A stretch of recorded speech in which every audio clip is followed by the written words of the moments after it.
اور جب تم عورتوں کو طلاق دے چکو اور ان کی عدت پوری ہو جائے تو ان کو اپنے شوہروں کے ساتھ جب وہ آپس میں جائز طور پر راضی ہو جائیں نکاح کرنے سے مت روکو۔ اس حکم سے اس شخص کو نصیحت کی جاتی ہے جو تم میں اللہ اور روز آخر پر یقین رکھتا ہے۔ یہ تمہارے لیے نہایت خوب اور بہت پاکیزگی کی بات ہے،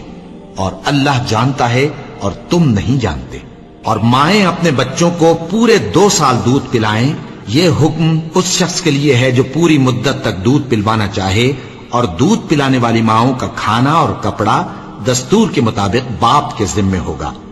کسی شخص کو اس کی طاقت سے زیادہ تکلیف نہیں دی جاتی، تو یاد رکھو کہ نہ تو ماں کو اس کے بچے کے سبب نقصان پہنچایا جائے اور نہ باپ کو اس کی اولاد کی وجہ سے نقصان پہنچایا جائے، اور اسی طرح نان و نفقہ بچے کے وارث کے ذمے ہے۔ اور اگر دونوں یعنی ماں باپ آپس کی رضامندی اور صلاح سے بچے کا دودھ چھڑانا چاہیں تو ان پر کچھ گناہ نہیں، اور اگر تم اپنی اولاد کو دودھ پلوانا چاہو تو تم پر کچھ گناہ نہیں، بشرطے کہ تم دودھ پلانے والیوں کو دستور کے مطابق ان کا حق جو تم نے دینا کیا تھا دے دو۔ اور اللہ سے ڈرتے رہو اور جان رکھو کہ جو کچھ تم کرتے ہو اللہ اس کو دیکھ رہا ہے۔ اور جو لوگ تم میں سے مر جائیں اور عورتیں چھوڑ جائیں تو وہ عورتیں 4 مہینے اور 10 دن اپنے آپ کو روکے رہیں، اور جب یہ عدت پوری کر چکیں اور اپنے حق میں پسندیدہ کام یعنی نکاح کر لیں تو تم پر کچھ گناہ نہیں، اور اللہ تمہارے سب کاموں سے واقف ہے۔